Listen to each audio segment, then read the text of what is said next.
तो आज के लेक्चर का जो लर्निंग ऑब्जेक्टिव है वो रहेगा, सबसे पहले हम करेंगे अर्थव्यवस्था के महत्वपूर्ण क्षेत्रों के बारे में। नेक्स्ट हम समझेंगे कि आय और उत्पाद का चक्रीय प्रवाह क्या होता है और उसके पीछे क्या कारण है। थर्ड लर्निंग ऑब्जेक्टिव रहेगा वास्तविक प्रवाह और मौद्रिक प्रवाह की धारणा को समझना, means real flow and money flow क्या होता है। नेक्स्ट हम करेंगे two sector model of circular flow of income and fifth learning objective रहेगा आय के चक्रीय प्रवाह का तीन क्षेत्रीय model, means three sector model of circular flow of income. तो आज के टॉपिक के अंतर्गत फर्स्ट जो सब टॉपिक है वो है अर्थव्यवस्था के महत्वपूर्ण क्षेत्र, means important sectors of the economy. क्योंकि यहाँ हम जो आय और उत्पाद के चक्रीय प्रवाह की बात कर रहे हैं, तो उस दृष्टिकोण से जो क्षेत्र हैं हम उनको 5 भागों में बांट सकते हैं। सबसे पहला क्षेत्र है उत्पादक क्षेत्र, मीन्स प्रोड्यूसर सेक्टर। जैसा कि इसके नेम से ही शो हो रहा है कि यह क्षेत्र क्या करता है, वस्तुओं और सेवाओं का उत्पादन करता है, मीन्स ये कच्चे माल को निर्मित माल में परिवर्तित करता है। तो ये उत्पादक क्षेत्र का मुख्य कार्य है। सेकंड होता है हाउस होल्ड सेक्टर, मीन्स गृहस्थ क्षेत्र। तो हाउस होल्ड सेक्टर का मेन काम क्या होगा, ये मुख्य रूप से वस्तुओं और सेवाओं का उपभोग करता है, मीन्स उपभोग करता है तो मीन्स कंजम्पशन एक्सपेंडिचर करेगा ये क्षेत्र।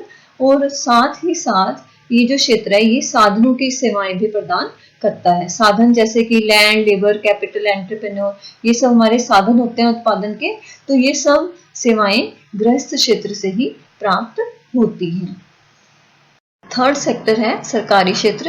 ये भी एक इम्पॉर्टेंट सेक्टर है, गवर्नमेंट सेक्टर। तो इस क्षेत्र का मुख्य काम क्या रहता है, ये मुख्य रूप तौर पर कर लगाता है, जिसको हम कराधान बोलते हैं अर्थशास्त्र की लैंग्वेज में। साथ ही साथ यह आर्थिक सहायता भी प्रदान करता है।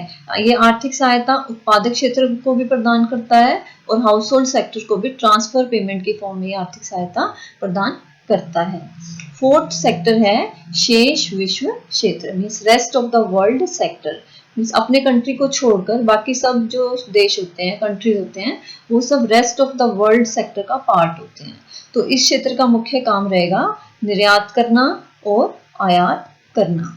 फिफ्थ जो सेक्टर है वो है वित्तीय क्षेत्र। ये एक तरह से ऊपर के चारों क्षेत्रों से ही संबंधित है, चारों क्षेत्रों की एक्टिविटीज में ये कंट्रीब्यूट करता है। तो वित्तीय क्षेत्र मीन्स इसको मनी मार्केट भी बोल सकते हैं, इसको फाइनेंशियल सेक्टर भी कहते हैं। तो यह क्षेत्र मुख्य तौर पर मुद्रा के लेन देन से संबंधित काम करता है। ये मुद्रा उधार देता है और हमारी जो जमा होती है उनको स्वीकार करता है, मीन्स डिपॉजिट एक्सेप्ट करता है, और जितनी भी बोरोइंग्स होती हैं वो फैसिलिटी वित्तीय क्षेत्र ही प्रदान करता है। नेक्स्ट सब टॉपिक है आय और उत्पाद के चक्रीय प्रवाह का अर्थ तथा कारण। तो सबसे पहले हम इसके अर्थ को समझ लेते हैं कि जो सर्कुलर फ्लो है इनकम और प्रोडक्ट का वो क्या होता है। अब इसके भी नेम से शो हो रहा है सर्कुलर फ्लो, मीन्स हम किसके बारे में बात करेंगे, इनकम और प्रोडक्ट के जो सर्कल मोशन में मूवमेंट हो रही है उसके बारे में यहाँ पर हम डिस्कस करेंगे। तो आय और उत्पाद के चक्रीय प्रवाह से अभिप्राय अर्थव्यवस्था के विभिन्न क्षेत्रों में मौद्रिक आय के प्रवाह या वस्तुओं व सेवाओं के चक्रीय रूप में प्रवाह से है। और ये प्रवाह चक्रीय क्यों होता है, क्योंकि निरंतर चलता रहता है, मीन्स इस चक्र की निरंतरता की वजह से ही हम इसको सर्कुलर फ्लो बोलते हैं। साथ ही क्योंकि हम सर्कुलर फ्लो की बात करें तो मीन्स इस चक्र का कोई भी आरंभ या अंत नहीं होता है। ये लगातार जो एक्टिविटीज होती है अर्थव्यवस्था की वो सर्कुलर मोशन में चलती रहती हैं, इसलिए इसको हम कह देते हैं आय और उत्पाद का चक्रीय प्रवाह। अब दूसरा जो पार्ट है वो हमें समझना है कि इसके पीछे कारण क्या है। तो सबसे पहला कारण है कि किसी एक दिशा में होने वाले वस्तुओं और सेवाओं के प्रवाह के साथ साथ उससे विपरीत दिशा में मुद्रा का प्रवाह होता है। जैसे कि यदि हम एग्जांपल ले लें सिंप्लिसिटी के लिए कि दो क्षेत्र हैं, जैसे कि हम अभी डिस्कस भी कर रहे थे, प्रोड्यूसर सेक्टर है एक और दूसरा हम मान लेते हैं कि दूसरा हाउस होल्ड सेक्टर है। अब ये दोनों क्षेत्र क्या है, एक दूसरे के साथ लेन देन कर रहे हैं। तो जब ये सेक्टर हाउस होल्ड सेक्टर को गुड्स प्रोवाइड करता है goods and services producer sector से हाउस होल्ड सेक्टर की तरफ जाती हैं, तो ये सेक्टर क्या करेगा, ये इन गुड्स और सर्विसेज के बदले प्रोड्यूसर सेक्टर को इनकी पेमेंट देगा। मीन्स ये कह सकते हैं अपने जो कंजम्पशन पे स्पेंड करेगा ये हाउस होल्ड सेक्टर, उसको हम कह देंगे कंजम्पशन एक्सपेंडिचर। तो मीन्स यहाँ हमने क्या मेंशन किया है कि वस्तुओं और सेवाओं का प्रवाह जिस दिशा में होता है, मुद्रा का प्रवाह उससे विपरीत दिशा में होता है। तो ये है सबसे पहला कारण सर्कुलर फ्लो का। नेक्स्ट रीजन क्या है कि एक क्षेत्र को जो प्राप्तियां मिलती हैं वह दूसरे क्षेत्र को किए जाने वाले भुगतान के बराबर होती हैं। मीन्स एक क्षेत्र की जो जितने भी भुगतान करेगा एक क्षेत्र, वो क्या होंगी, वो दूसरे क्षेत्र की प्राप्तियां बन जाएंगी। जैसे यहाँ पर हाउस होल्ड सेक्टर ने जो भी पेमेंट प्रोड्यूसर सेक्टर को की, वो इसकी तो प्राप्तियां हो गई और वो इसके लिए क्या है, वो इसके भुगतान है। तो मीन्स प्राप्तियां भुगतान के बराबर रहेंगी। अगर ये दोनों बराबर नहीं रहती हैं तो इसका मतलब क्या है, जो सर्कुलर फ्लो है उसमें ब्रेक आ जाएगा, गैप आ जाएगा। मीन्स वो किसी ना किसी पॉइंट पर आकर रुक जाएगा। मीन्स पूरी अर्थव्यवस्था की जो गतिविधियां हैं वो एक तरह से स्टॉप हो जाएंगी। और ऐसा नहीं होता है, अर्थव्यवस्था क्या है, चलती रहती है। सर्कुलर फ्लो में एक्टिविटीज जो है चलती रहती हैं। तो ये दोनों रीजंस हैं सर्कुलर फ्लो के, इनकम एंड प्रोडक्ट के। तो अब हम आय के चक्रीय प्रवाह के बारे में एक डिटेल्ड स्टडी करेंगे कि ये जो चक्रीय प्रवाह होता है ये अपने अंदर दो तरह के प्रवाह को सम्मिलित करता है। पहला तो है वास्तविक प्रवाह और दूसरा है मौद्रिक प्रवाह, means real flow and money flow. अब रियल फ्लो का मीनिंग क्या है कि वास्तविक प्रवाह से अभिप्राय एक क्षेत्र से दूसरे क्षेत्र को किए जाने वाले वस्तुओं और सेवाओं के प्रवाह से है। मीन्स वस्तु और सेवाओं के रूप में जो प्रवाह है उसको हम कह रहे हैं वास्तविक प्रवाह। इसी तरह मौद्रिक प्रवाह मीन्स मनी फ्लो का मतलब क्या है कि एक क्षेत्र से दूसरे क्षेत्र को किए जाने वाले मुद्रा के प्रवाह को मौद्रिक प्रवाह कहा जाता है। मीन्स इसका संबंध वस्तुओं और सेवाओं के प्रवाह से है और इसका संबंध है मुद्रा के प्रवाह से।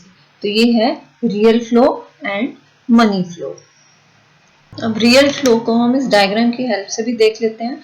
जैसे यहाँ मैंने दो क्षेत्र यहाँ दर्शाए हैं, जैसे कि हाउस होल्ड सेक्टर, ये पहला क्षेत्र है, और दूसरा क्षेत्र है प्रोड्यूसर सेक्टर। ये दोनों हमने ले लिए।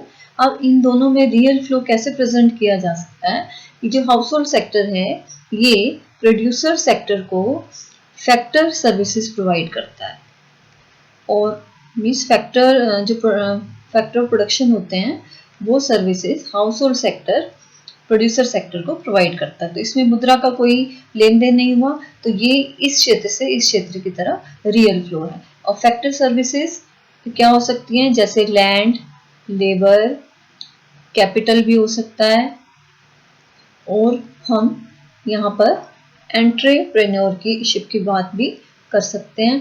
तो ये जितनी भी सर्विसेज होती हैं ये हाउस होल्ड सेक्टर से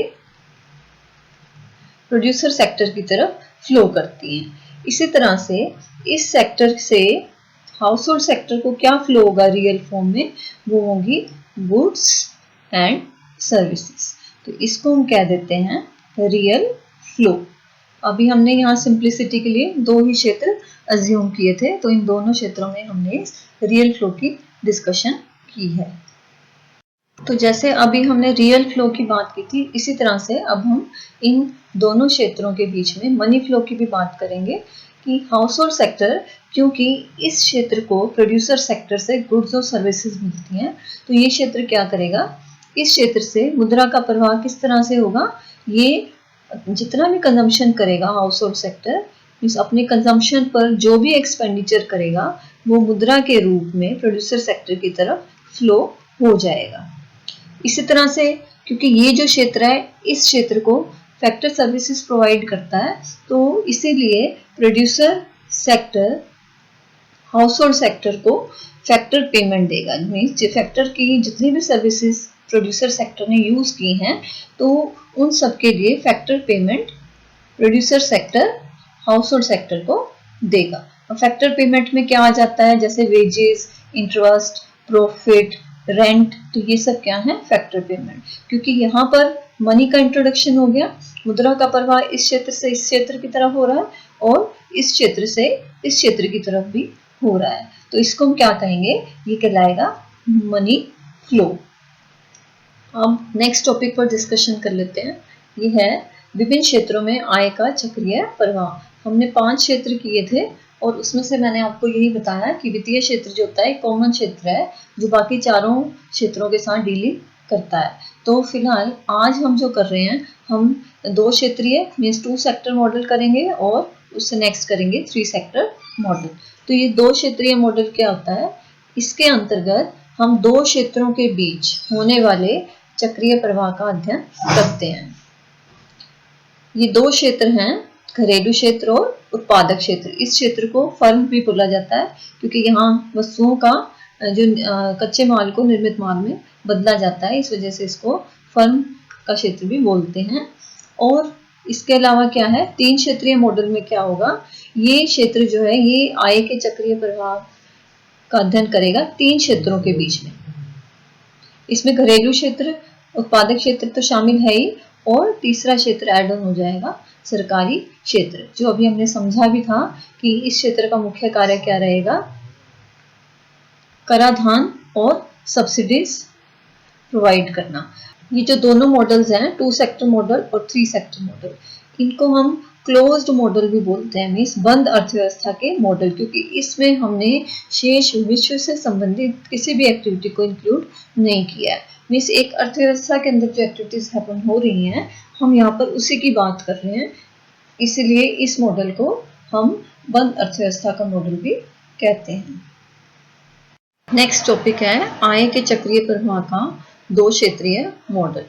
तो मीन्स यहाँ 2 क्षेत्र कौन से हैं जो अभी तक हमने डिस्कस किए हैं, जैसे कि घरेलू क्षेत्र और उत्पादक क्षेत्र, या जिसको फर्म क्षेत्र भी कहते हैं। तो इन दोनों के बीच में होने वाले चक्रीय प्रवाह का हम अध्ययन करेंगे। ये जो हम मॉडल बनाएंगे ये कुछ मान्यताओं पर आधारित रहेगा, कुछ एजम्पशंस हम लेंगे, जिन एजम्पशंस के बिना ये मॉडल है जो बनाया ही नहीं जा सकता। तो वो एजम्पशंस कौन सी हैं, सबसे पहली है कि अर्थव्यवस्था में केवल 2 ही क्षेत्र हैं, producer sector and house hold sector. और सेकेंड एजम्पशन क्या है कि सरकार जो है वो आर्थिक क्रियाओं में किसी तरह का इंटरफेरेंस नहीं कर रही है, सरकार की इनका आर्थिक क्रियाओं पर कोई भी प्रभाव नहीं पड़ता है। थर्ड है कि अर्थव्यवस्था एक बंद अर्थव्यवस्था है, मीन्स इसका बाकी जो विश्व में बाकी देश हैं उनसे किसी भी तरह का लेन देन नहीं हो रहा है। मीन्स हम यहाँ सिंपली क्या कहना चाह रहे हैं कि ये अर्थव्यवस्था जिसके अभी हम बात कर रहे हैं उसमें आयात और निर्यात नहीं हो रहे हैं, मीन्स शेष विश्व से इस अर्थव्यवस्था का कोई भी संबंध नहीं है। फोर्थ मान्यता है कि घरेलू क्षेत्र अपनी संपूर्ण आय वस्तुओं और सेवाओं पर व्यय करते हैं, मीन्स वो किसी भी तरह की बचत नहीं करते हैं, कोई सेविंग नहीं हो रही है, जो भी कमा रहे हैं घरेलू क्षेत्र के लोग वो क्या है, खर्च हो जाता है। तो मीन्स इसको हम इस सिंपल सी एक इक्वेशन से भी शो कर सकते हैं कि उत्पादकों की मौद्रिक प्राप्तियां बराबर होंगी गृहस्थों की आय के और गृहस्थों के उपभोग व्यय के। मीन्स जितनी भी प्राप्ति होगी उत्पादक क्षेत्र की वो क्या बन जाएगी, वो गृहस्थ क्षेत्र की आय बन जाएगी और गृहस्थ क्षेत्र उसको पूरा का पूरा खर्च कर देगा, मीन्स बचत यहाँ पर नहीं हो रही है। यहाँ हमने एक सिंपल सा डायग्राम ड्रॉ किया है, इसमें हमने फर्स्ट वही हाउस होल्ड सेक्टर शो कर दिया और दूसरा हमारे पास है प्रोड्यूसर सेक्टर, क्योंकि ये 2 सेक्टर मॉडल हम डिस्कस कर रहे हैं इसलिए हमने सिर्फ 2 ही क्षेत्रों को यहाँ पर दर्शाया है। और house hold sector producer sector को फैक्टर सर्विसेज प्रोवाइड करता है, जैसा कि हमने डिस्कस भी किया था। तो फैक्टर सर्विसेज का फ्लो किस तरफ होगा, ये जो एरो साइन है ये एरो साइन फ्लो को शो कर रहा है, इस सेक्टर से इस तरफ फ्लो होना फैक्टर सर्विसेज का शो कर रहा है। और हाउस होल्ड सेक्टर को इन सर्विसेज के बदले जो प्रोड्यूसर सेक्टर है वो क्या प्रोवाइड करेगा, वो देगा फैक्टर पेमेंट, जैसे लैंड को रेंट मिलेगा और लेबर को वेजेस मिलेंगी, तो इनको हम क्या बोलते हैं, फैक्टर पेमेंट। फैक्टर सर्विसेज का प्रयोग करने के बदले जो पेमेंट दी जाएगी उसको हम कह रहे हैं फैक्टर पेमेंट।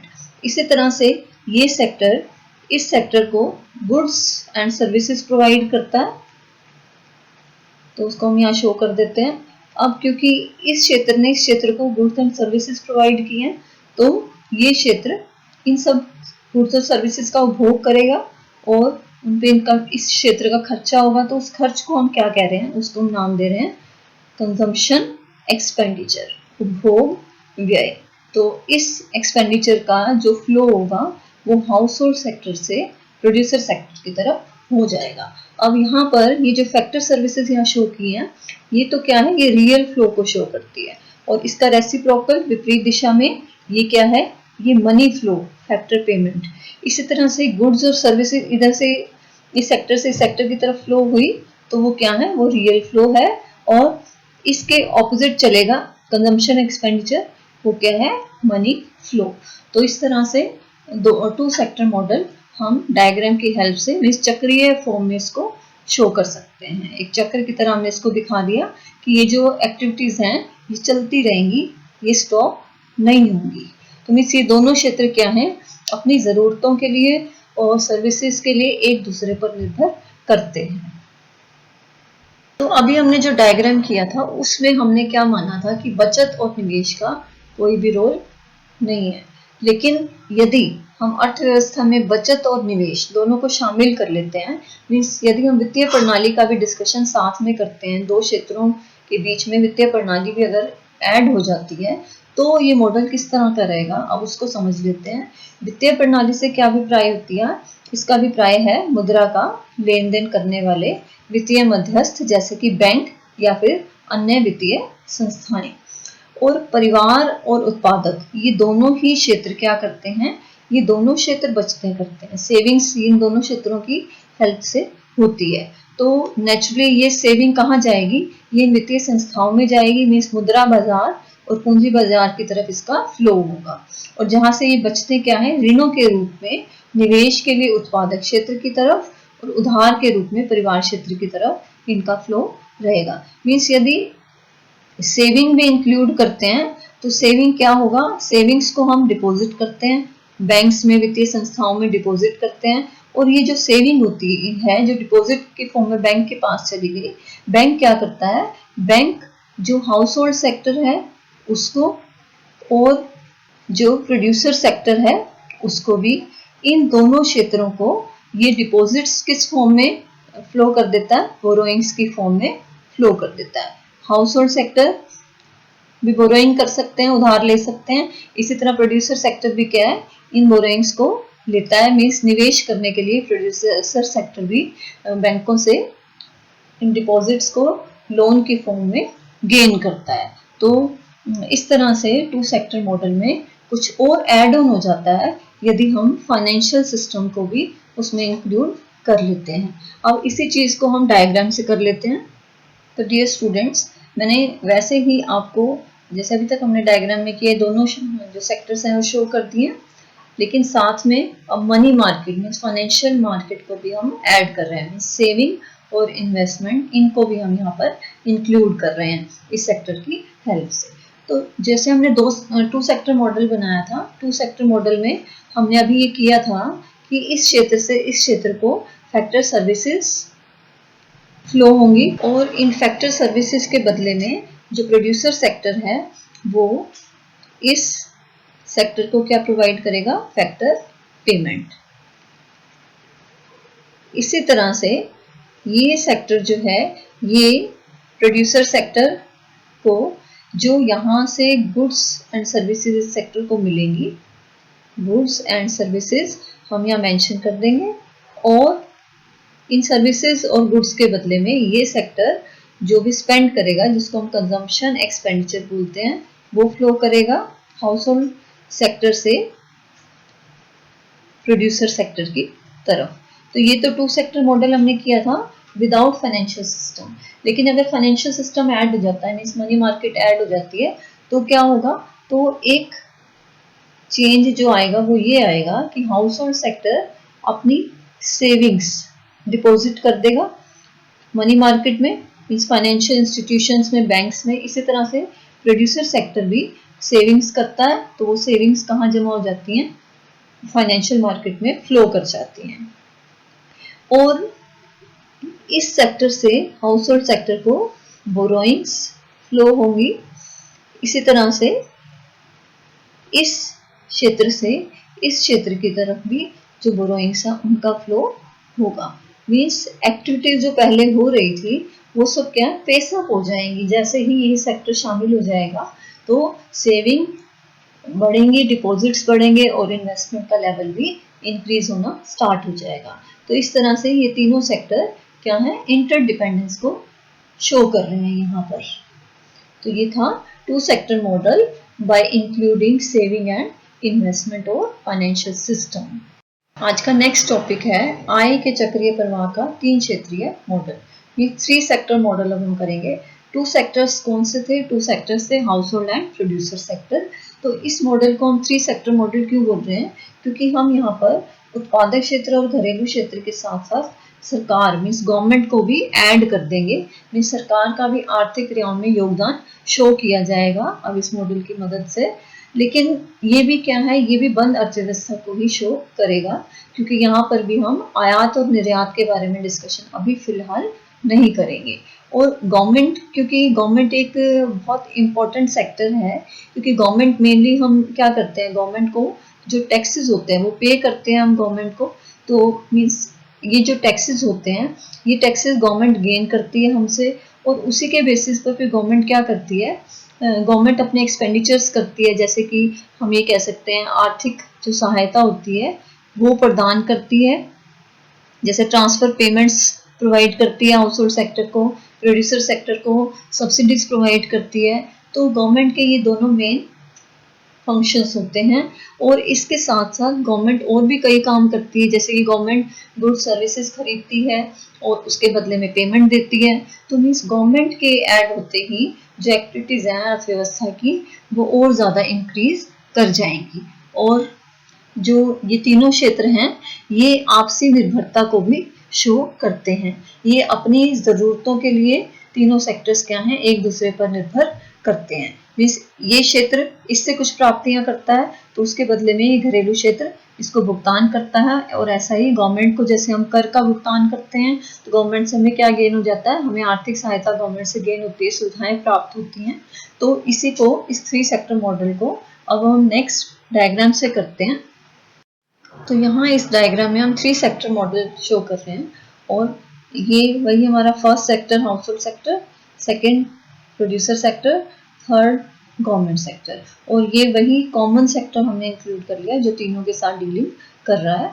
और इस क्षेत्र के साथ सबसे पहले हम शो करेंगे। और एक चीज़ और यहाँ ध्यान रखनी है, ये जो डायग्राम ड्रॉ किया जा रहा है ये डायग्राम अभी फिलहाल मौद्रिक प्रवाह को शो कर रहा है। हम वास्तविक प्रवाह का डिस्कशन करेंगे और मौद्रिक प्रवाह को पूरे डायग्राम की हेल्प से शो करेंगे। अब जैसे कि इस सेक्टर से इस सेक्टर की तरफ जो फ्लो होता है वो क्या है, सेविंग। बहुत इजीएस्ट वे में हम इसको करेंगे स्टेप बाय स्टेप, ताकि आप डायग्राम ड्रॉ कर सकें। इसी तरह से ये क्षेत्र भी इसमें अपनी सेविंग्स को डिपॉजिट करता है, गवर्नमेंट भी अपनी सेविंग्स करती है बैंक में, ये भी डिपॉजिट हो जाती है। तो गवर्नमेंट की सेविंग्स का फ्लो भी कैसे होगा, गवर्नमेंट से मनी मार्केट की तरफ हो जाएगा। और अब ये सेक्टर हाउस होल्ड सेक्टर की तरफ क्या फ्लो करेगा, बोरोइंग्स। कंजम्पशन पर्पस से हाउस होल्ड सेक्टर जो है लोन लेता है, उधार लेता है, वो मनी मार्केट से हाउस होल्ड सेक्टर की तरफ फ्लो हो जाएगा। इसी तरह से प्रोड्यूसर सेक्टर भी निवेश करने के पर्पस से लोन लेता है, तो ये बोरोइंग्स ही हैं। तो इन बोरोइंग्स का फ्लो यहाँ भी मनी मार्केट से प्रोड्यूसर सेक्टर की तरफ होगा। और गवर्नमेंट को भी कई पर्पसेस के लिए बोरोइंग्स चाहिए होती हैं, तो ये बोरोइंग्स हमने यहाँ पर शो कर देनी है। और ये बोरोइंग्स मनी मार्केट से गवर्नमेंट सेक्टर की तरफ फ्लो हो जाएंगी। House hold sector government sector को टैक्सेस पे करता है, तो हम ये टैक्सेस शो कर देंगे, ये फ्लो हुए हाउस होल्ड सेक्टर से गवर्नमेंट सेक्टर की तरफ। और गवर्नमेंट इस सेक्टर को क्या प्रोवाइड करेगी, गवर्नमेंट प्रोवाइड करेगी ट्रांसफर पेमेंट्स, जिनको हम हस्तांतरण भुगतान भी बोलते हैं। तो ये होती है ट्रांसफर पेमेंट्स, जैसे अनएम्प्लॉयमेंट अलाउंस है, स्कॉलरशिप्स है, ये सब गवर्नमेंट हाउस होल्ड सेक्टर की तरफ फ्लो करती है। और हाउस होल्ड सेक्टर इस सेक्टर को सर्विसेज पे करता है, अपनी फैक्टर सर्विसेज प्रोवाइड करता है गवर्नमेंट सेक्टर को। तो ये सर्विसेज क्या होगी, रियल फ्लो होगी। मैंने अभी आपको बताया था कि इसमें जो भी हम शो कर रहे हैं वो सारा क्या है, मनी फ्लो। लेकिन हम डिस्कस वास्तविक फ्लो को भी करेंगे। यहाँ पर वास्तविक प्रवाह में क्या आ जाएगा, इस क्षेत्र से इस क्षेत्र की तरफ जो कारक सुविधाएं या साधन की सुविधाएं प्रदान की जाएंगी वो हाउस होल्ड सेक्टर से गवर्नमेंट सेक्टर की तरफ जाएंगी। इसलिए गवर्नमेंट सेक्टर को, हाउस होल्ड सेक्टर को क्या देना पड़ेगा, फैक्टर पेमेंट। इसका फ्लो हो जाएगा गवर्नमेंट सेक्टर से हाउस होल्ड सेक्टर की तरफ। इसी तरह से गवर्नमेंट सेक्टर को प्रोड्यूसर सेक्टर भी टैक्सेस पे करता है, तो ये हम टैक्सेस शो कर देते हैं। और गवर्नमेंट क्या करेगी, गवर्नमेंट इस क्षेत्र को सब्सिडीज प्रोवाइड करेगी ताकि उत्पादन का जो स्तर है उसको इम्प्रूव किया जा सके, ग्रोथ की जा सके। इस वजह से ये government sector subsidies producer sector को प्रोवाइड करेगा। अब यहाँ पर फिर से हम वास्तविक प्रवाह की बात कर लेते हैं कि ये जो क्षेत्र है गुड्स और सर्विसेज प्रोवाइड करेगा गवर्नमेंट सेक्टर को, तो गवर्नमेंट को उसके बदले में क्या देना पड़ेगा, गवर्नमेंट पेमेंट करेगी। जितनी भी गुड्स और सर्विसेज यूज करती है गवर्नमेंट इस क्षेत्र के द्वारा प्रदान की गई, तो उसकी payment government sector producer sector की तरफ फ्लो करेगा। तो ये हो गया payment of goods and services. अब रह गया हाउस होल्ड सेक्टर और प्रोड्यूसर सेक्टर के बीच में लिंक। ये आप ऑलरेडी कर भी चुके हैं, तो इसको समझने में कोई प्रॉब्लम आएगी ही नहीं। तो हाउस होल्ड सेक्टर से इस क्षेत्र की तरफ क्या जाएगा, कंजम्पशन एक्सपेंडिचर, क्योंकि प्रोड्यूसर सेक्टर गुड्स और सर्विसेज प्रोड्यूस कर रहा है, तो हाउस होल्ड सेक्टर जो भी खर्च करेगा उनका उपभोग करके उसको हम कंजम्पशन एक्सपेंडिचर कहेंगे, और उसका फ्लो हाउस होल्ड सेक्टर से प्रोड्यूसर सेक्टर की तरफ होगा। इसके अलावा ये क्षेत्र, इस क्षेत्र को फैक्टर सर्विसेज देता है, लैंड, लेबर, कैपिटल, एंटरप्रेन्योरशिप की, जिसके हम पहले भी बात कर रहे थे। इसी तरह से ये जो प्रोड्यूसर सेक्टर है ये हाउस होल्ड सेक्टर को क्या प्रोवाइड करेगा, ये जितनी भी फैक्टर सर्विसेज यूज करेगा producer sector house hold sector के द्वारा दी गई, तो उसके बदले में ये हाउस होल्ड सेक्टर जो है फैक्टर पेमेंट्स रिसीव करेगा, जो कि कौन प्रोवाइड करेगा, प्रोड्यूसर सेक्टर। तो इसको हम कह देंगे फैक्टर पेमेंट। तो जितना भी यहाँ पर शो किया है वो मनी फ्लो था, और रियल फ्लो का हमने साथ साथ डिस्कशन भी किया। तो ये है 3 सेक्टर मॉडल, जो कि इन सभी क्षेत्रों की आपसी जो डिपेंडेंस है उसको शो करता है, क्योंकि एक अर्थव्यवस्था की जो ग्रोथ है वो इन्हीं क्षेत्रों की एक्टिविटीज पर निर्भर करती है। और ये जो टॉपिक है, ये टॉपिक भी बहुत इंपॉर्टेंट है, जो कि पूरी अर्थव्यवस्था की गतिविधियों के बारे में हमें बताता है। हम ये कह सकते हैं ये टॉपिक इकोनॉमिक्स का एक इसेंस है, एक बेसिक कंसेप्ट है, जो कि हमें इकोनॉमिक्स स्टूडेंट होने के नाते पता होना चाहिए। तो ये था 3 sector model of circular flow of income.